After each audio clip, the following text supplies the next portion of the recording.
Bonjour à toutes, j'espère que vous allez bien. J'espère que vous êtes prêtes parce qu'on va étudier ensemble dans cette vidéo sur l'Évangile selon Marc.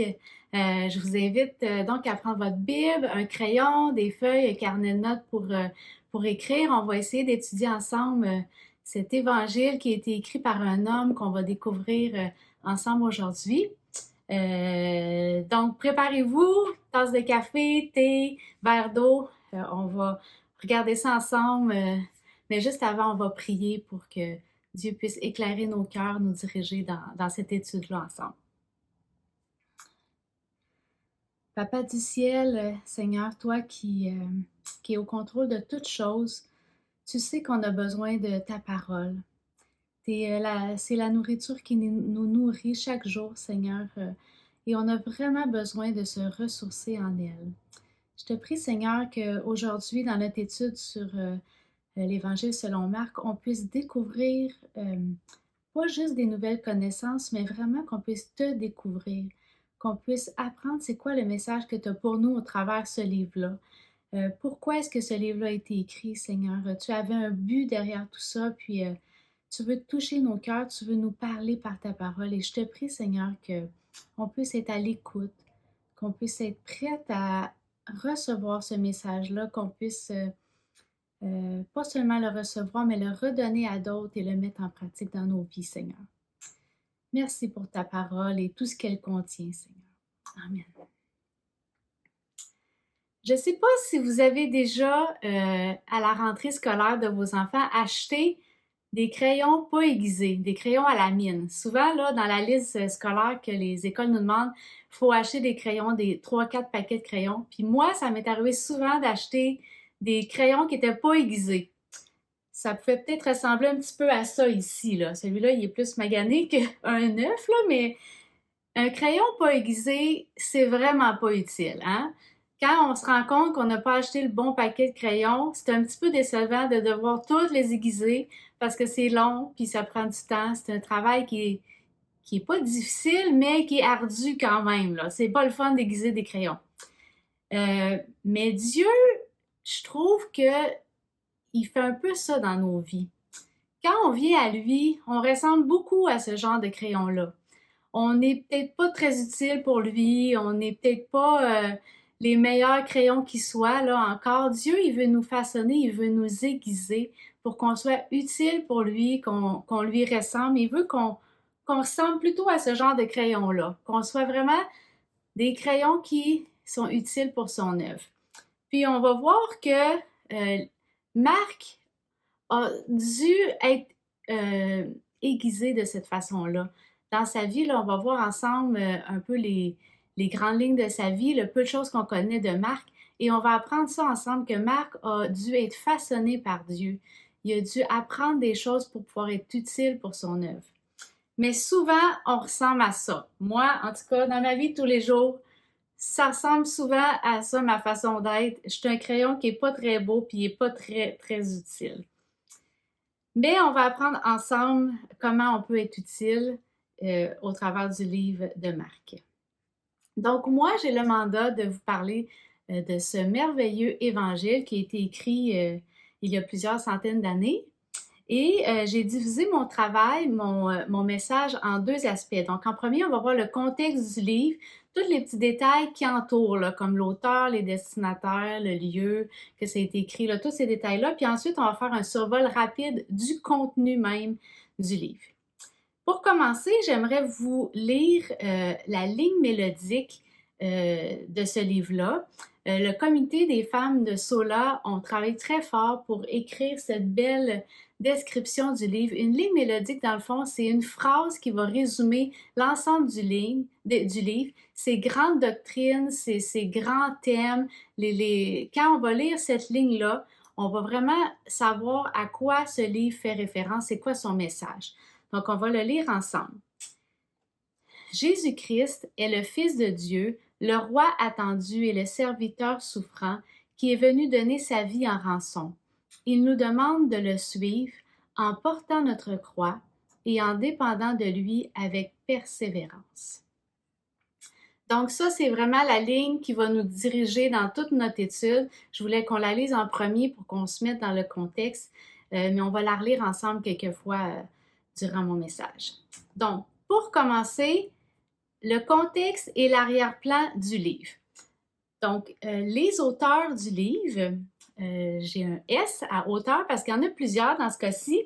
Il y en a toujours au moins deux dans tous les livres de la Bible parce qu'on sait que la Bible est inspirée par Dieu.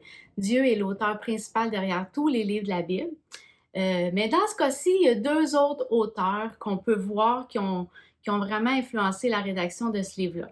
Donc, il y a Marc. Marc, c'est pas nécessairement facile de retrouver dans l'Évangile selon Marc que Marc est lui-même l'auteur. Mais depuis le début des siècles, depuis le début, pas des siècles, mais depuis le début du premier siècle de notre ère, les théologiens, ils s'entendent vraiment pour dire que Marc est celui qui écrit cet évangile-là. C'est très reconnu et très rapidement, là, ils ont nommé cet évangile-là Évangile selon Marc. Donc, on est quand même assuré que Marc est vraiment l'auteur de cet évangile-là. Et une des meilleures preuves, c'est Papias. Papias, c'est un évêque qui a vécu dans les 100 ou 102 ou 200 ans après Jésus-Christ, au tout début du siècle, qui était dans le fond un disciple de l'apôtre Jean. Donc, il était très proche des écrits de Marc et des premiers lecteurs aussi, là. Et lui, il a écrit dans ses textes que Marc était l'interprète de Pierre, a écrit avec exactitude, mais pourtant sans ordre, tout ce dont il se souvenait de ce qui avait été dit ou fait par le Seigneur, car il n'avait entendu ni accompagné le Seigneur, mais plus tard, comme je l'ai dit, il a accompagné Pierre. Donc, on voit que Papias, pour lui, c'est vraiment évident que c'est Marc qui a écrit ce livre-là. On va apprendre un petit peu plus c'est qui Marc. Il n'y a pas beaucoup de détails. En fait, il n'y a aucun détail dans l'Évangile selon Marc sur Marc lui-même. Marc se montre très discret. Puis moi, je pense, puis j'ai lu ça aussi dans les théologiens, que Marc veut vraiment pas mettre l'emphase sur lui-même, mais sur son message et surtout sur la personne de Jésus-Christ. C'est la personne centrale de son livre. Donc, c'est une des raisons pourquoi c'est difficile de trouver que Marc est vraiment l'auteur. Mais on peut trouver des détails dans les actes. Donc, si vous ouvrez votre Bible dans le livre des actes, on va se promener un petit peu ensemble pour aller découvrir c'est qui Marc. Donc, Marc, son nom, c'était possiblement son nom romain et Jean était son nom juif. Et souvent, dans la Bible, on peut voir qu'une combinaison des deux noms, on voit souvent Jean-Marc, que vraiment c'était une combinaison de ces deux noms. On peut le voir dans Acte 12. Après avoir réfléchi, il se dirigea vers la maison de Marie, surnommée Jean. Vers la maison de Marie, mère de Jean, surnommée Marc. Donc, on voit ici, dans ce texte-là, qu'ils veulent sûrement là, distinguer l'apôtre Jean. Donc, ils mentionnent que c'est Jean, mais qui est surnommé Marc. On voit aussi qu'il était le cousin de Barnabas. On voit ça en Colossiens 4:10. Si vous voulez tourner, vous pouvez aller voir. C'était très connu là, que Marc était le cousin de Barnabas. Et on pense même que Barnabas serait celui qui a introduit Marc auprès des apôtres. Parce que, comme je vous ai dit, Papias, il mentionne que c'est sous Pierre que Marc aurait écrit son évangile. Donc, on pense que Pierre était comme un mentor pour Marc, puis même que ce serait probablement son père spirituel. Peut-être que c'est Pierre même qui a amené Marc à l'évangile. On voit dans 1 Pierre 5:13 que Pierre l'appelle son fils. Donc, c'est très clair que Pierre a une grande influence dans la vie de Marc. Marc, on peut voir dans Actes 12 et 13 qui était présent dans le premier voyage missionnaire de Paul. On voit là, dans Actes 12, 25, on peut lire Barnabas et Saul, après s'être acquittés de leur message, s'en retournèrent à Jérusalem, amenant avec eux Jean, surnommé Marc. Et on voit en Actes 13, 5 que Jean-Marc était avec eux et les secondait. Donc, on ne pense pas que Marc enseignait nécessairement ou qui avait une tâche plus pastorale, mais on pense qu'il s'occupait surtout des détails des voyages, comme la nourriture, l'hébergement, le transport, tous ces genres de détails-là que les disciples avaient besoin d'aide là, durant leur voyage missionnaire. Fait qu'on pense que Marc était en charge de ça, il s'occupait de ça. Il y a quelque chose qui est arrivé dans la vie de Marc. On ne sait pas trop c'est quoi, mais ça a causé beaucoup de tort à Pierre, à Paul et à toute l'équipe qui était là durant ce voyage-là. On voit en Acte 13, Paul et ses compagnons reprirent la mer à Paphos et arrivèrent à Pergé en Pamphylie. Là, Jean-Marc les abandonna et retourna à Jérusalem. Dans la version Sommaire, il utilise vraiment le mot abandonner. Donc, c'est pas positif, là, abandonner. Marc n'a pas quitté parce que c'était ça qui était prévu ou parce que Paul a trouvé qu'il fallait que Marc quitte pour aller faire une œuvre ailleurs. On voit vraiment que de son propre chef, Marc a choisi d'abandonner. Est-ce que c'est parce que c'était trop difficile? Est-ce qu'il est arrivé un conflit? Quelque chose? On n'a aucun détail, mais on voit que ça a causé quelque chose de difficile parce que ça a même causé un conflit entre Paul et Barnabas. On voit en Acte 15, 36 et 39, si vous voulez tourner avec moi dans vos Bibles, on voit en Acte 15, 36 et 39, je vais vous le lire. Après quelque temps, Paul dit à Barnabas, partons refaire le tour de toutes les villes où nous avons annoncé la parole du Seigneur et rendons visite aux frères pour voir ce qu'ils deviennent. Mais Barnabas voulait amener avec lui Jean, aussi appelé Marc. Et Paul estimait qu'il ne convenait pas de prendre avec eux celui qui les avait abandonnés en Pamphylie et qui ne les avait pas accompagnés dans leur œuvre. Leur désaccord fut si profond qu'ils se séparèrent. Barnabas amena Marc avec lui et s'embarqua pour Chypre. Donc Paul, lui, voulait continuer, il voulait visiter les églises et Barnabas voulait continuer à former Marc, il voulait l'amener avec lui, mais Paul avait décidé autrement et ça a vraiment causé un conflit et on voit que les deux se séparent. On revoit plus Marc du tout dans les actes après cela. On voit pas que Marc revient dans les autres voyages missionnaires. Mais une chose extraordinaire, on le voit dans les lettres de Paul. On voit que la relation a été rétablie. On voit que Paul même, ça s'est pas seulement réconcilié, on voit que Paul a même apprécié Marc et que son ministère à Marc était devenu utile pour Paul. On le voit en Philémon 1, 24, pas Philémon, pardon, Philippiens 1, 24, on voit que Paul estime Marc et le compte parmi ses amis. C'est vraiment fort de lire que Marc est devenu un ami de Paul. On voit aussi en 2 Timothée 4, 11 que Paul demande à Timothée de le ramener avec lui. Fait qu'on voit qu'il y a quelque chose de positif dans ça, là. C'était vraiment bien. Et finalement, en Colossiens 4.10, on voit que Paul le recommande à l'Église. C'est vraiment pas rien, là. Celui qui a abandonné Paul, Barnabas et les autres dans leur voyage missionnaire est maintenant recommandé par Paul lui-même. Donc, il y a quelque chose qui s'est passé. C'est clair que Marc a été transformé quelque part, qui a été aiguisé tout au long de sa vie par Dieu, puis que finalement, il a pu être utile à Paul et aux chrétiens autour de lui. Donc, Marc n'était pas un personnage principal du Nouveau Testament, mais il a eu un impact quand même, puis c'est lui qui a eu l'honneur d'écrire un évangile. Donc, on peut voir que Marc, c'est un peu son histoire. Même si on n'a pas beaucoup de détails, on peut quand même découvrir certaines choses. Et on voit aussi qu'un autre auteur de l'Évangile selon Marc qui a une grande influence, c'est Pierre. Pierre lui-même, qui était le mentor de Marc, comme je vous ai dit tout à l'heure, était très proche, était sûrement son père spirituel. Et plusieurs pensent que l'Évangile selon Marc était en fait les mémoires de Pierre lui-même. On voit ça un petit peu dans 2 Pierre 1, 15.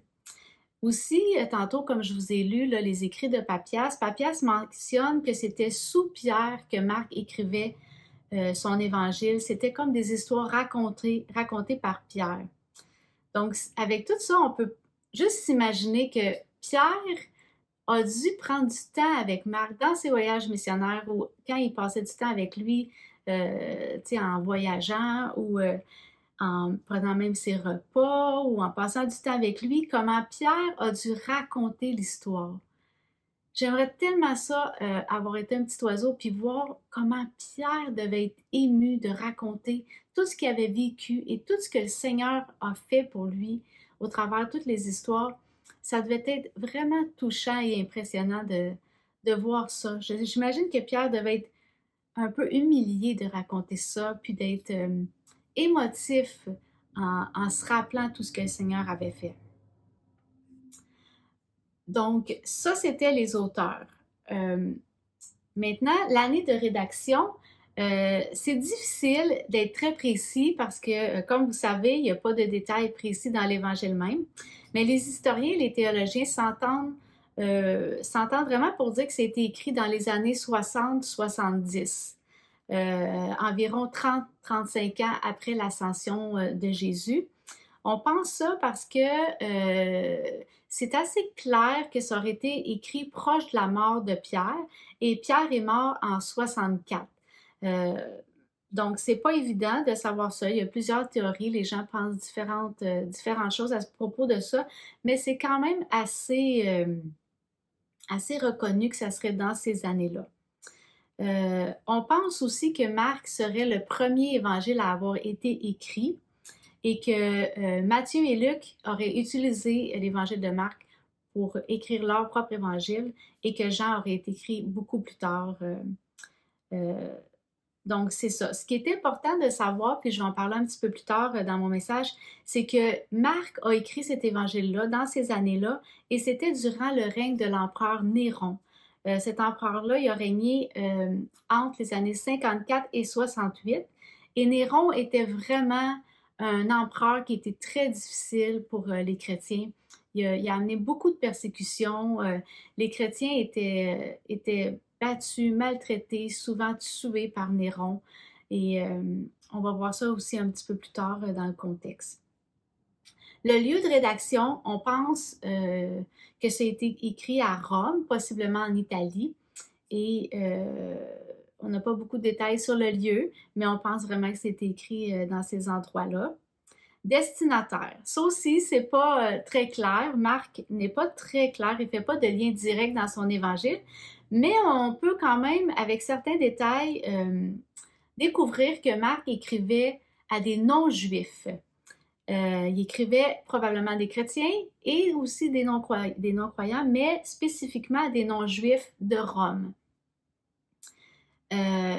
On a deux preuves de ça, là, que ça pourrait être écrit à des non-juifs. C'est que dans ses textes, Marc ne fait pas souvent des citations directes à l'Ancien Testament. Il fait référence à l'Ancien Testament, mais ce n'est pas des citations directes et il n'en fait pas beaucoup. Matthieu, lui, va vraiment faire référence à l'Ancien Testament et aux prophéties de nombreuses fois. C'est vraiment clair que Matthieu s'adressait à des Juifs qui comprenaient l'Ancien Testament et qui, c'est important pour eux de voir la prophétie accomplie. Tandis que pour les non-Juifs qui ne connaissaient pas nécessairement l'Ancien Testament, qui n'avaient pas des grandes connaissances approfondies, Marc, là, il n'y avait pas d'intérêt à mettre beaucoup de références, surtout des citations. Donc ça peut être une piste qui nous dit que c'est écrit à des non-Juifs. Mais une des pistes les plus importantes, c'est que Marc, il va souvent expliquer les expressions qu'il utilise dans son texte. Son texte est écrit dans la langue grecque, mais Marc va insérer souvent des citations en araméen que les Juifs, eux, auraient compris, mais que les non-Juifs, eux, ne comprenaient pas quand ils lisaient son livre. Donc, Marc explique plusieurs expressions. Je vais vous donner deux exemples.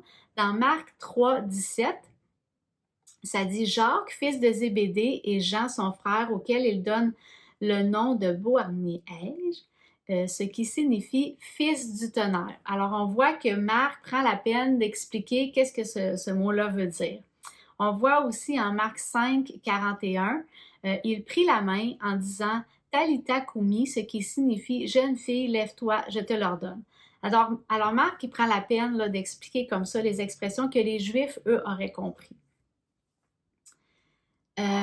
On voit aussi que les destinataires, les premiers lecteurs qui ont lu l'Évangile de Marc, puis ça, c'est vraiment le fun de se rappeler ça, c'est que ces premiers lecteurs-là, vu que ça faisait 35 ans que Jésus était retourné au ciel, il y en a plusieurs qui ont été peut-être témoins des miracles de Jésus, qui ont peut-être entrevu Jésus, qui ont peut-être même assisté à sa mort. Peut-être que certains même ont été favorables à la mort de Jésus. Donc, les premiers lecteurs de Marc ont entendu parler de Jésus, ça c'est certain, et ont peut-être été des témoins oculaires. Donc, ça devait être spécial pour eux de lire cet évangile-là. Donc, maintenant, on est rendu, pardon, dans mon PowerPoint, je suis un petit peu en retard, le contexte culturel. Donc, rapidement, Jésus, comme vous savez sûrement, est né 5 ans environ avant notre ère et il est né sur le territoire juif en Israël et c'était sous l'occupation des Romains. C'est vraiment les Romains qui avaient l'autorité, là, qui avaient envahi le pays et qui étaient maintenant les chefs dirigeants du pays. Les Romains étaient arrivés dans ce pays-là en 63 avant Jésus-Christ et ils ont occupé le territoire juif jusqu'en 135 après Jésus-Christ. Donc, ils ont régné là environ 200 ans. Donc, on voit que les Romains étaient présents dans l'histoire, là, quand Jésus était sur terre, l'histoire que Marc raconte, mais il était aussi présent quand Marc a écrit son livre. Et ça, c'est important de se le rappeler. En 66, donc, durant les écrits de Marc, les Juifs ils se sont rebellés puis ils ont voulu reprendre le contrôle du pays, mais ça n'a pas vraiment fonctionné. Puis dans les années 70, le temple fut détruit par Rome. Donc, il y avait beaucoup d'instabilité politique durant le temps de Jésus, durant l'histoire de Marc, mais aussi durant la rédaction de Marc. Un autre point que j'aimerais vous parler, c'est où se situe le livre de Marc par rapport au plan de rédemption. Donc, si on regarde ici, là, le plan de rédemption, c'est divisé en 4 grandes sections. Donc, la création qui se passe vraiment à la Genèse, c'est Genèse 1 et Genèse 2. On voit que c'est ça. Puis Marc, il fait référence dans son premier verset. Marc 1.1, on va le lire tout à l'heure ensemble, mais Marc fait référence à la création. Donc, la première étape de la rédemption, c'est la création. Ensuite, très rapidement, on sait, il y a eu la tentation que Ève a succombé avec son mari en Genèse 3. La chute arrive très rapidement et notre monde est complètement bouleversé. On est maintenant séparé de Dieu et Dieu va vouloir établir son tabernacle et il va vouloir essayer d'avoir une relation avec nous tout au long de cette période-là de la chute. Et le début du livre de Marc, quand Marc écrit son histoire, les personnages qui sont là, ils sont encore sous cette période-là de la chute. Et Marc va nous raconter toute l'histoire de la rédemption de Jésus. La troisième période, la rédemption, c'est quand Jésus est venu donner sa vie pour nous. Et nous, on se situe dans cette troisième période-là de l'histoire de la rédemption. Jésus est venu nous sauver, il est venu nous racheter pour qu'on puisse être ses enfants, qu'on puisse avoir une relation rétablie avec lui. Et on est encore aujourd'hui dans cette période-là de la rédemption. Et Marc nous raconte comment ça s'est passé. Puis on voit que dans l'évangile de Marc, ça passe de la période de la chute à la période de la rédemption. Et finalement, la quatrième période, c'est la période de la restauration qu'on va voir un jour quand Christ va revenir et qui va restaurer toutes choses en lui et qu'on va avoir un corps glorifié, un nouveau corps et qu'on va pouvoir être avec lui pour toujours. On va passer maintenant à la deuxième section de mon message qui va parler du contenu du livre. Donc, c'est là que les choses se passent, que ça devient vraiment intéressant, même si ce que j'ai dit avant était quand même intéressant. On va parler du contenu du livre. Donc, on va commencer par le but de la rédaction du livre de Marc. Encore une fois, Marc n'est pas très précis pour nous parler de son but, mais j'ai quand même trouvé 4 buts. Il y en a sûrement plus que ça, mais je voulais partager avec vous quand même 4 buts qu'on peut relever quand on lit ce livre-là. Et juste avant, on va lire ensemble, on va relire notre ligne mélodique. Pardon, la ligne mélodique est ici. Donc, Jésus-Christ est le Fils de Dieu, le roi attendu et le serviteur souffrant qui est venu donner sa vie en rançon. Il nous demande de le suivre en portant notre croix et en dépendant de lui avec persévérance. Donc ça, c'est notre ligne mélodique. Alors, but de la rédaction, le premier but, ça serait, c'est quand même une raison assez évidente, de parler de la personne et de l'œuvre de Christ. On peut voir dans Marc 1.1, je vais vous lire la version Semeur, ça dit « Ici commence l'évangile de Jésus-Christ, le Fils de Dieu ». Marc veut raconter l'histoire de comment Jésus est venu accomplir le plan de l'Évangile. Puis comme je vous disais tantôt, il fait vraiment référence à la Genèse quand il dit « Ici commence », c'est comme le commencement. C'est comme Marc, il pourrait nous dire, tu sais, dans Genèse 1.1, là, c'était le commencement de l'histoire du monde, comment Dieu a tout créé, les humains, la terre, tout ça. Mais ici, Marc nous dit, ici commence la vraie histoire de comment Jésus est venu nous racheter. C'est vraiment ça que Marc veut nous présenter. Il veut nous présenter cette bonne nouvelle. C'est ce qu'il dit là, l'évangile de Jésus. Le mot évangile, c'est le mot euangelion qui veut dire bonne nouvelle. Vous avez sûrement entendu parler de ce mot-là souvent dans vos églises. C'est vraiment rendu un peu comme un buzzword. Je trouve qu'on en entend tellement souvent parler que des fois, on néglige de réfléchir à sa signification profonde. Quand on y pense, là, le mot évangile, qui veut dire bonne nouvelle, c'est vraiment l'accomplissement du plan du salut divin. C'est le pardon de nos péchés et la promesse de la vie éternelle en Christ.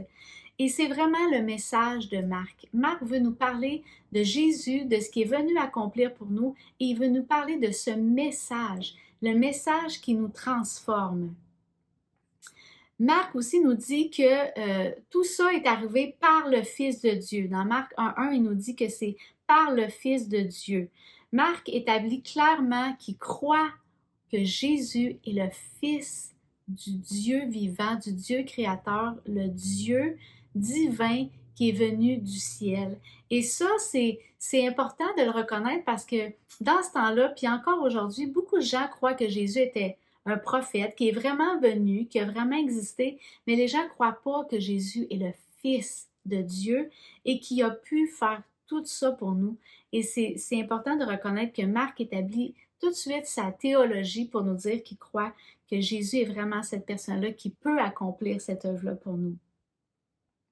Il termine en disant que ce verset-là en nous disant que c'est la bonne nouvelle. C'est quelque chose de positif. Et j'ai pas le temps de tout vous détailler ça, mais il faut savoir que Marc croit que cette bonne nouvelle-là transforme les cœurs.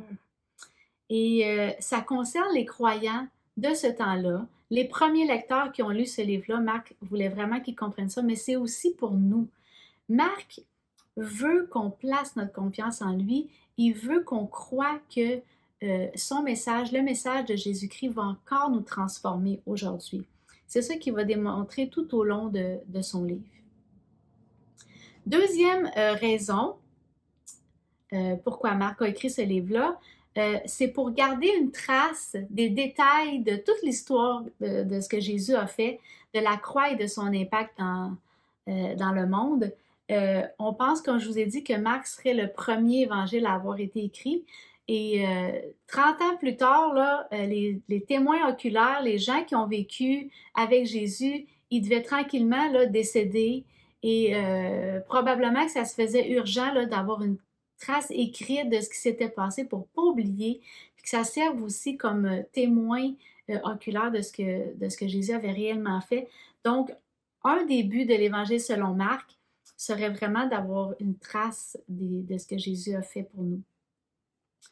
Troisième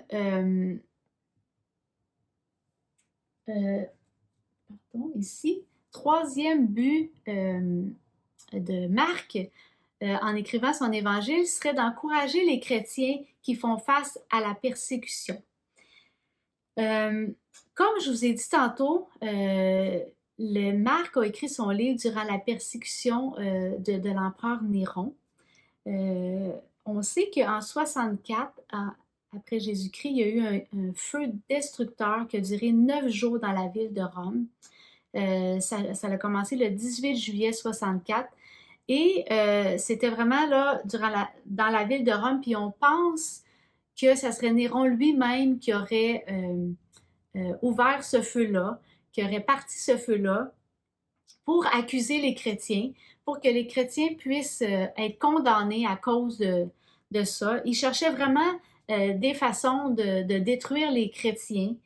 Il voulait les torturer, puis il voulait les éliminer complètement.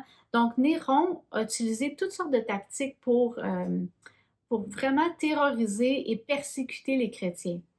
Donc, on pense que Marc a écrit son évangile durant ce temps-là et que vraiment, il a voulu encourager les chrétiens durant les temps difficiles qu'il a vécu. Si vous lisez avec moi le passage de Marc 10, 28 à 30, on va le lire ensemble pendant que vous tournez. Je vais juste vous expliquer rapidement le contexte. C'est juste après l'histoire du jeune homme riche qui vient voir Jésus et qui veut suivre Jésus, puis il lui demande comment faire. Puis Jésus lui dit, « Tu dois laisser tes richesses pour pouvoir me suivre et être un vrai disciple. » Et suite à cette histoire-là, Pierre réagit.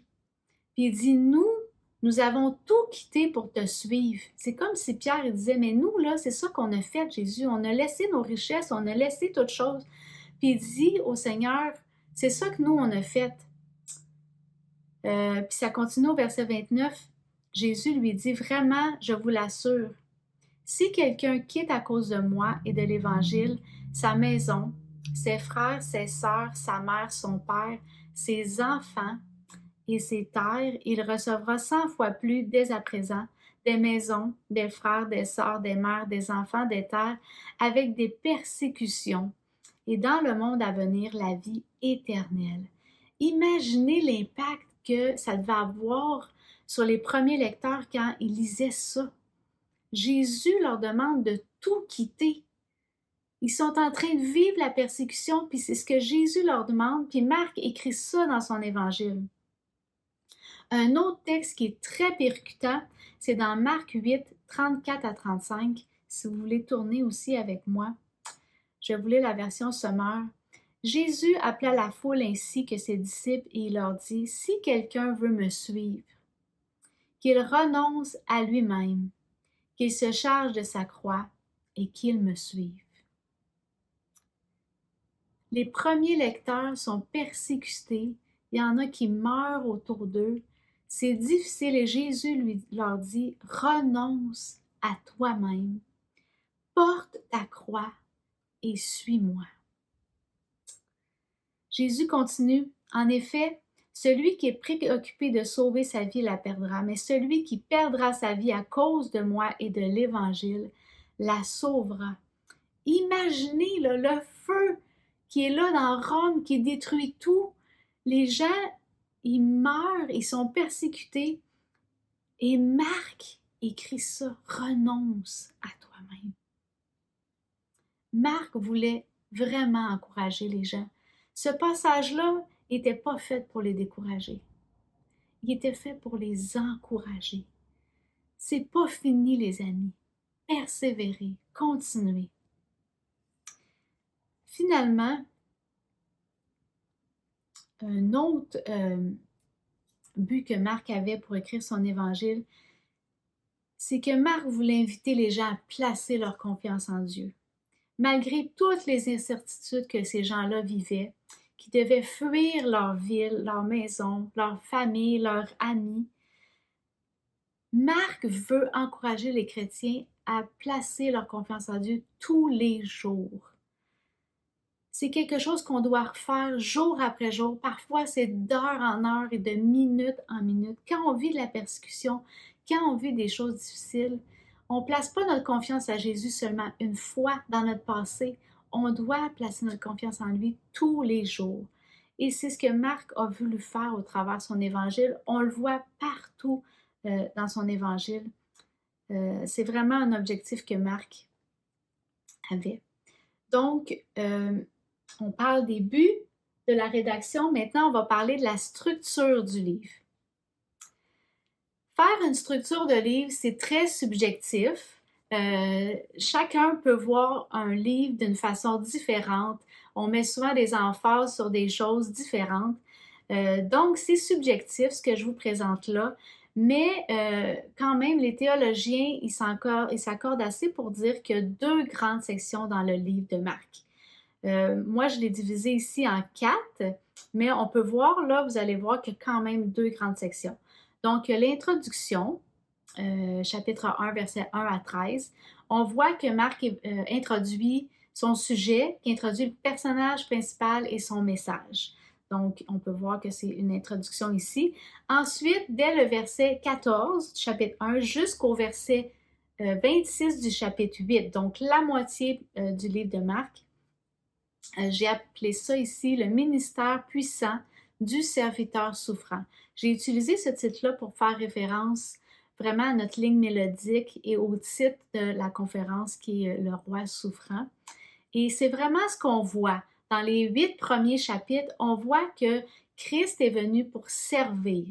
Il est venu faire plein de miracles, il est venu guérir des gens. Puis on voit aussi dans cette section-là que le ministère de Jésus était public.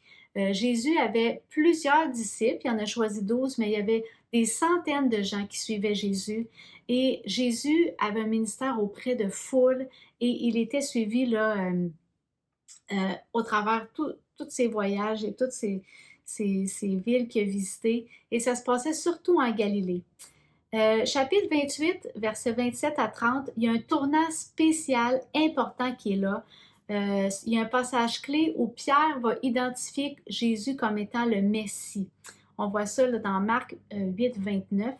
Et à partir de ce moment-là, quand Pierre établit l'identité de Jésus, Jésus va commencer à se consacrer uniquement à ses disciples. Puis là, Jésus va commencer à se rendre à Jérusalem pour accomplir le plan de la rédemption, son but qu'il voulait accomplir sur terre. Et du chapitre 8, le verset 31, jusqu'au dernier verset du chapitre 16, on voit que c'est la semaine sainte, c'est la passion de Christ, le Messie doit souffrir. Et c'est quand même impressionnant, on peut voir que Marc, la moitié de son livre est consacrée à la dernière semaine de Jésus. Marc a vraiment voulu mettre une emphase important dans cette dernière section-là. Maintenant, on va parler... oh, j'ai oublié de vous mettre ça, je m'excuse. Donc ça, c'est la structure du livre ici. On va parler des particularités littéraires de ce livre-là. Donc, les particularités. Dans ce temps-là, les biographies n'étaient pas écrites comme nous. Aujourd'hui, quand on lit une biographie, on voit vraiment là, les histoires saisissantes. On va voir comment cette personne-là, dans quel contexte elle est née, comment elle a grandi, les détails de sa vie, de sa mort. Mais dans ce temps-là, les biographies n'étaient pas tout à fait écrites comme ça. Mais Marc est vraiment de type biographie. On appelait ces textes-là des bios.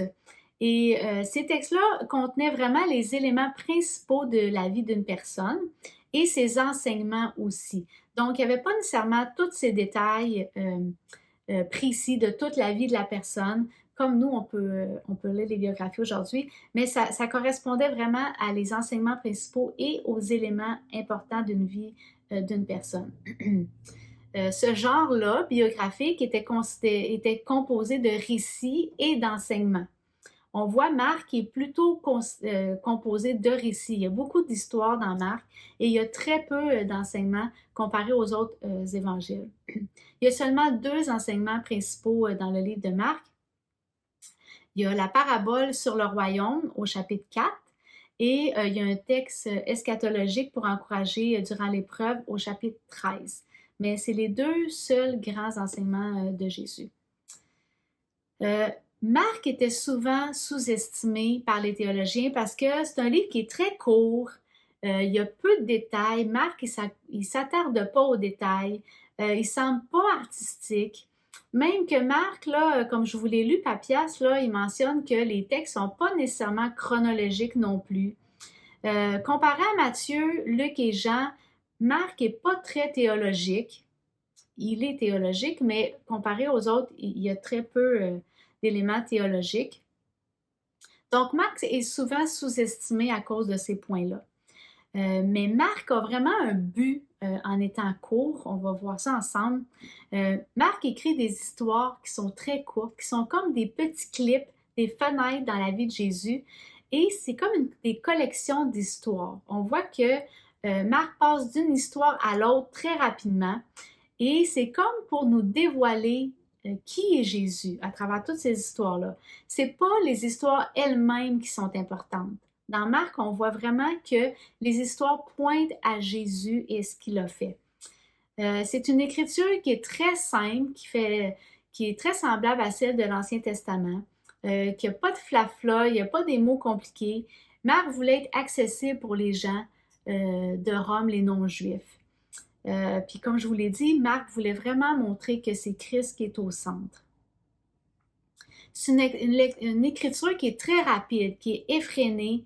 C'est comme si Marc veut rapidement se rendre à la croix. Là. Comme je vous disais, là, une grande partie de son évangile nous présente les derniers instants de Jésus. C'est rempli d'action. Au chapitre 1 seulement, on ne le lira pas, mais si vous voulez le lire pour vous-même, on voit que le mot aussitôt 7 fois seulement dans le chapitre 1. Et ce mot-là, aussitôt, apparaît 29 fois dans tout son évangile. Tandis que dans l'évangile de Marc, le mot aussitôt revient seulement 4 fois. Donc, on voit, juste par cet exemple-là, que Marc utilisait des termes pour montrer que l'action allait rapidement. Il utilisait des termes comme à l'instant, en route, en marchant, en s'en allant, plus tard, le lendemain, le soir. On voit que Jésus était très occupé. Il y a beaucoup de verbes d'action. Les histoires sont très courtes.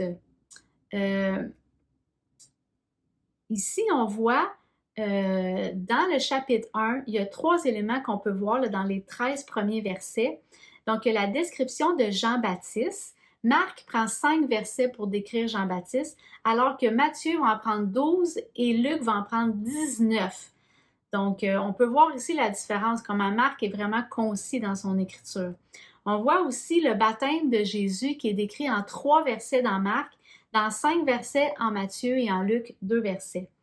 La tentation, qui est seulement écrit en 2 versets dans l'évangile de Marc, Matthieu, lui, l'écrit en 11 versets, puis Luc en 13 versets.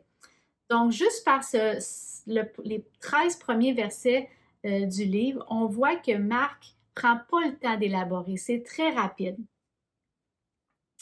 On voit aussi que c'est l'évangile le plus court. Marc a 678 versets, 16 chapitres, tandis que Matthieu en a plus que 1000, Luc en a 1151 et Jean en a 78. Donc Marc est vraiment le plus court de tous les livres. J'aimerais vous expliquer une technique qui est particulière à l'écriture de Marc, qui s'appelle la technique de la sandwich. Et c'est une technique qui est particulière et que je vous invite à étudier un peu parce que quand on lit le livre de Marc, parfois, les histoires ne peuvent pas faire de sens nécessairement. Des fois, on lit des histoires, comme Marc commence avec une histoire, il raconte une autre histoire, puis il finit avec la première histoire. On se demande pourquoi Marc fait ça. Il fait vraiment souvent ça. Et c'est ça la technique de la sandwich, c'est que Marc va commencer avec une histoire, il va enchaîner, il va couper cette histoire-là par une autre histoire, puis il va revenir à la première histoire. Et Marc a vraiment une intention derrière ça. C'est pas au hasard, c'est pas une mauvaise technique d'écriture. Marc utilise ça pour un but précis. C'est qu'au travers de ces 2 histoires, Marc a un point central. Il veut vraiment utiliser ces 2 histoires-là pour faire comme un contraste. Je vais vous donner un exemple au chapitre 5. C'est l'histoire là, du responsable de la synagogue qui s'appelle Jaïrus. sa fille est malade. Donc, on voit ça, Marc raconte cette histoire-là, et Jésus part avec lui. Puis là, tout à coup, Marc raconte qu'il y a une femme qui est malade depuis 12 ans à cause de ses règles, et là, Jésus la guérit. Et là, ensuite, on voit que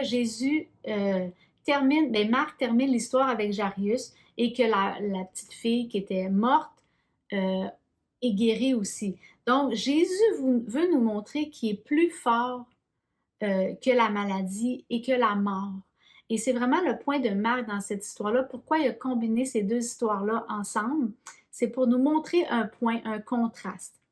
Rapidement, un autre exemple, on peut voir en Marc 14.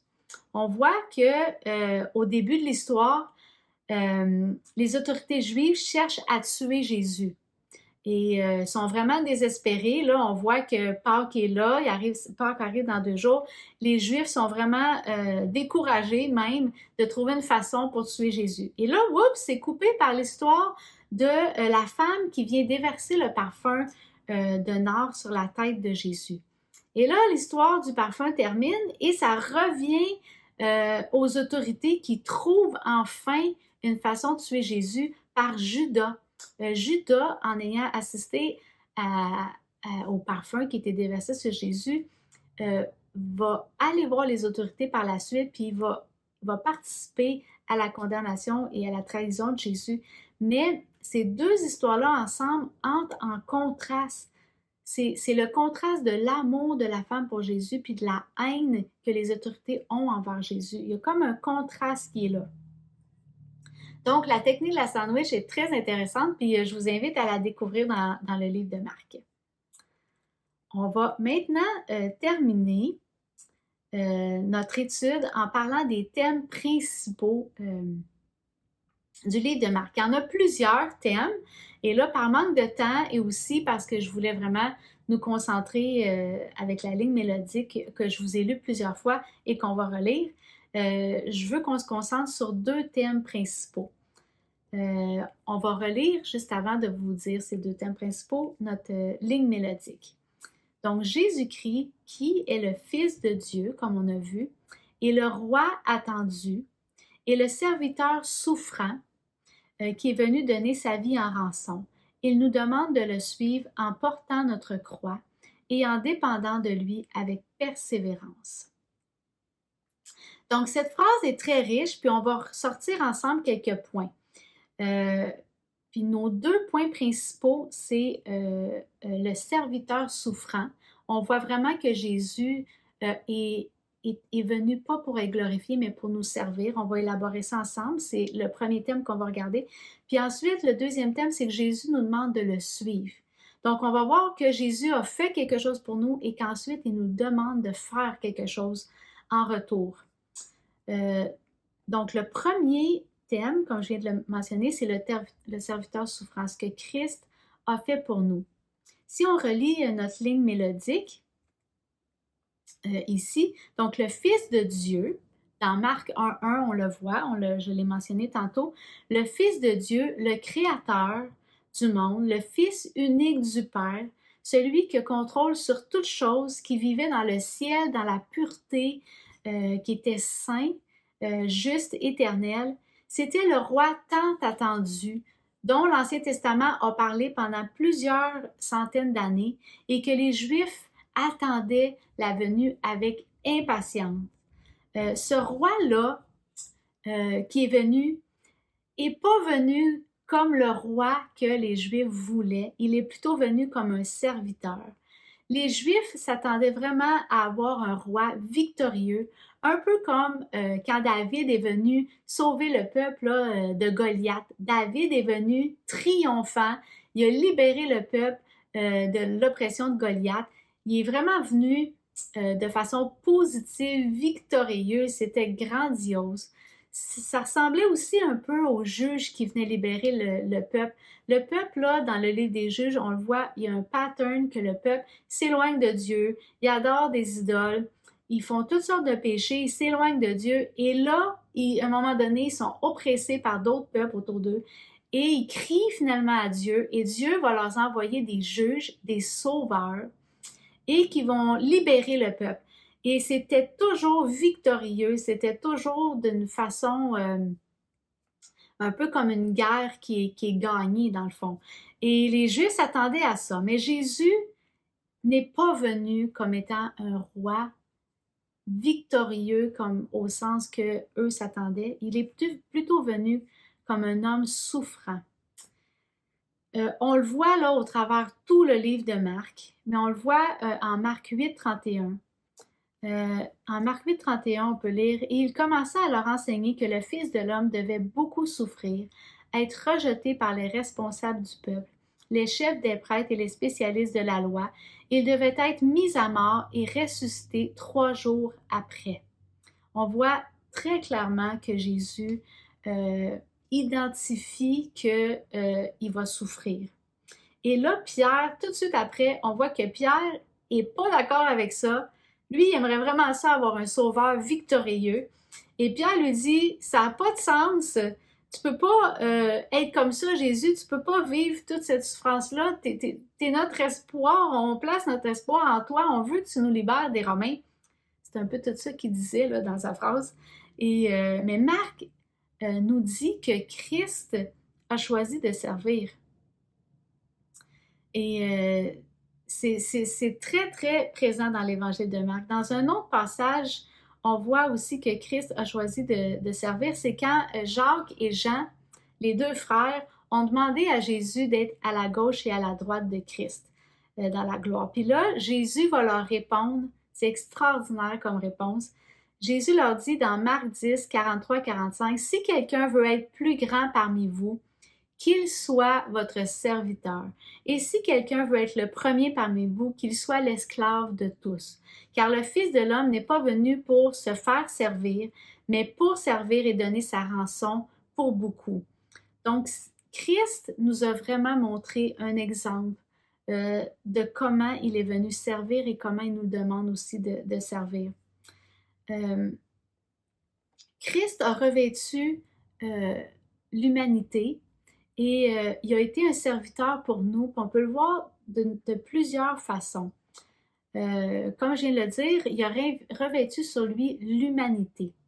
Et quand on y réfléchit, c'est vraiment quelque chose d'extraordinaire que le Fils de Dieu, un être divin, ait choisi de revêtir la même nature que nous, une nature humaine, et que Christ porte encore maintenant à la droite de Dieu. Il s'est revêtu de cette nature-là en venant sur la terre, mais il ne l'a pas quittée.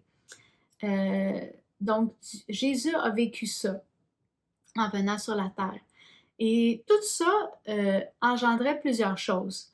Ça engendrait que Jésus allait subir une souffrance physique, qui allait être assujetti aux lois de notre monde, qui aurait toutes les émotions qu'un homme peut vivre, qu'une femme peut vivre.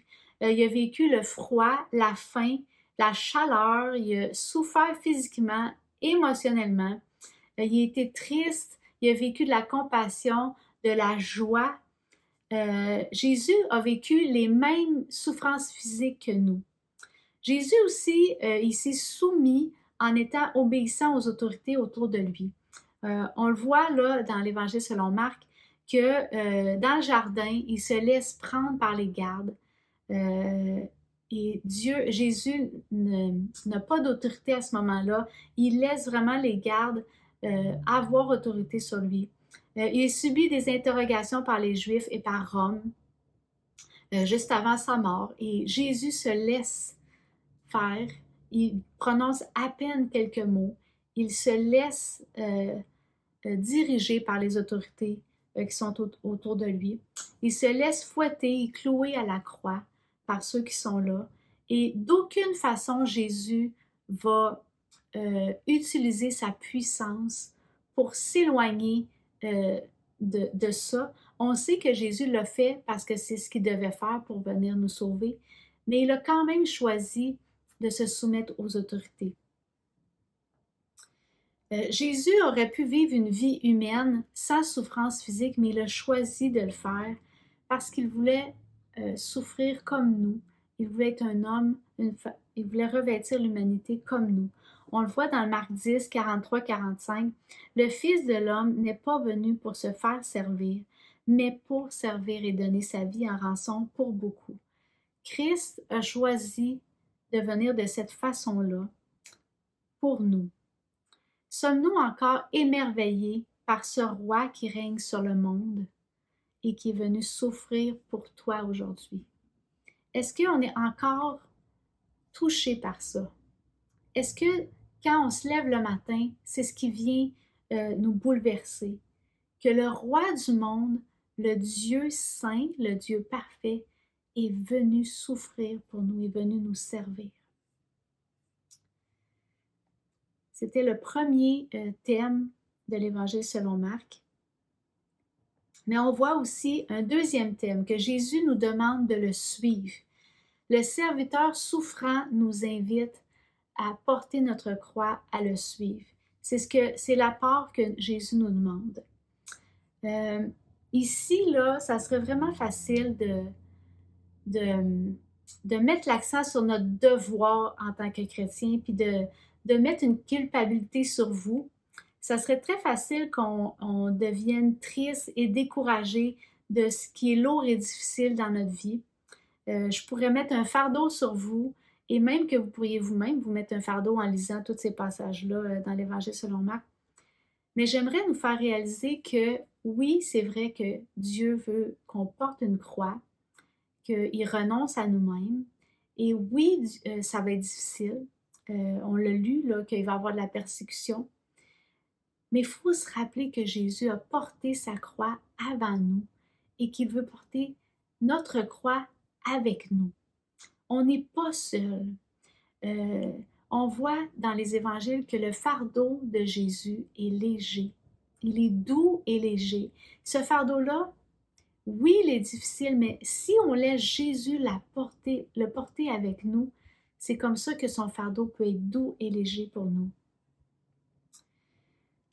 J'aimerais ça élaborer avec vous qu'est-ce que ça veut dire renoncer à soi-même, parce qu'il faut réfléchir à ça. Renoncer à soi-même, ça ne veut pas dire la même chose pour tout le monde. Jésus, ça se peut qu'il me demande quelque chose que je dois renoncer dans ma vie, puis que ça ne soit pas la même chose pour vous. On ne peut pas toujours comparer nos vies. On ne peut pas entendre parler que quelque chose a renoncé dans sa vie, puis vouloir le faire nous aussi, à moins que Dieu nous demande de le faire. C'est vraiment personnel à chacun. Mais qu'est-ce que ça veut dire renoncer à soi-même? Comme je vous dis, je ne peux pas élaborer, mais pour moi, renoncer à soi-même, c'est pas de faire pitié. C'est pas de se fouetter et de se dire « Ah, faut que je lise ma Bible aujourd'hui. Ah, faut que je fasse telle affaire. Ah, faut que je sois gentil avec telle personne parce que Jésus me demande de le faire. » Renoncer à soi-même, pour moi, ça veut dire d'être attentive au sacrifice que Dieu veut que je fasse pour lui. Ça va être différent peut-être tous les jours. Ça peut être sur une longue période de temps que Jésus me demande de sacrifier quelque chose. Mais c'est d'être conscient que le sacrifice que je vais faire va plaire à Dieu, mais que ça va être utile. C'est comme notre crayon qui est aiguisé. Jésus veut qu'on sacrifie des choses dans notre vie, qu'on dise non à des choses pour qu'on lui fasse confiance puis qu'on soit utile pour lui. Oui, Dieu veut qu'on porte notre croix, mais on n'a pas à porter une croix comme Christ l'a porté. Christ a porté une croix pour venir sauver l'humanité. Nous, on n'a pas à sauver l'humanité. C'est Christ qui le fait. Mais Dieu nous demande de porter une croix pour renoncer à des désirs personnels qui vont nous éloigner de lui. Et Dieu nous aide à porter cette croix-là. Il y a un plan pour nous. Il veut nous aiguiser, puis ça fait mal à se faire aiguiser, mais Dieu est bon. Et Dieu veut le faire dans l'amour, et Dieu est toujours là pour nous accompagner. Il y a un plan merveilleux au travers de nos souffrances. On peut le voir dans tout l'Ancien Testament, toutes les souffrances que les patriarches, que le peuple juif a vécues, avaient toujours un but. Ça avait toujours un but pour nous montrer la rédemption, pour nous montrer ce que Christ voulait faire pour nous. C'est encore la même chose. Renoncer à soi-même, comme je vous dis, c'est difficile, ça va prendre souvent toute notre énergie, mais si on le fait réellement, on va grandir, on va être utile pour lui et ça va nous permettre de mettre notre confiance en lui. Renoncer à soi-même, c'est abandonner une partie de soi et de lâcher prise sur des choses pour que Dieu puisse vraiment faire son travail, que Dieu puisse vraiment nous aiguiser. On va le relire ensemble, Marc 8, 34 à 38. C'est le passage là, que je vous disais là, qui est vraiment le tournant dans l'Évangile selon Marc. Puis ça dit, si quelqu'un veut me suivre, qu'il renonce à lui-même, qu'il se charge de sa croix et qu'il me suive. En effet, celui qui est préoccupé de sauver sa vie la perdra, mais celui qui perdra sa vie à cause de moi et de l'Évangile la sauvera. Si un homme parvenait à posséder le monde entier, à quoi cela lui servirait-il s'il perd sa vie? Et que peut-on donner pour racheter sa vie? Si quelqu'un a honte de moi et de mes paroles au milieu des hommes de ce temps, qui sont infidèles à Dieu et qui transgressent la loi, le Fils de l'homme à son tour aura honte de lui quand il viendra dans la gloire de son Père avec les saints anges. Imaginez l'impact que ce passage devait avoir pour les premiers lecteurs. Je suis certaine que c'est un passage vraiment important pour Marc. Marc a abandonné ses amis. Il n'a pas persévéré. Il n'a pas renoncé à lui-même. Il a abandonné la mission que Jésus lui avait demandée. Mais Marc est revenu. Il a été rétabli. Il a choisi de se laisser aiguiser par Dieu. Et on ne sait pas comment ça s'est passé, mais je peux juste m'imaginer que Pierre, en racontant toutes les histoires à Marc, que Pierre a dû être transformé dans son cœur, qu'il a dû être touché par tout ce que Jésus a fait. Puis c'est ça qui a fait en sorte que Marc a eu le goût et a eu à cœur de renoncer à lui-même, de porter sa croix et de persévérer, de revenir dans le ministère et d'être utile pour Dieu. On sait que Marc a implanté des églises en Égypte qui ont été vraiment utiles aussi pour Paul dans son ministère. On voit que Marc a été rétabli auprès des apôtres, auprès des gens de ce temps-là. Et ce qui est le plus impressionnant dans tout ça, c'est que c'est Marc que Dieu a choisi pour écrire un des évangiles. Celui qui a abandonné. C'est pas Pierre, c'est pas Paul qui écrit l'évangile. Le premier évangile, c'est Marc. Et ça, mes sœurs, c'est un espoir pour nous. Dieu va rétablir toutes les choses de mauvais qu'on a fait. Dieu peut nous transformer. C'est ça que Dieu veut. Dieu veut qu'on change. Il veut qu'on soit de plus en plus à son image, qu'on soit de plus en plus des crayons utiles pour lui, qu'on puisse laisser aiguiser, qu'on puisse vraiment être saisi par la grâce de Dieu qui est en nous, que Christ a fait pour nous et qui veut qu'on se souvienne à tous les jours pour qu'on puisse persévérer en lui. Pour terminer, j'aimerais qu'on puisse prier. Seigneur Jésus, être chrétienne, c'est vraiment difficile. Tu nous demandes de porter des choses qui peuvent paraître impossibles pour nous.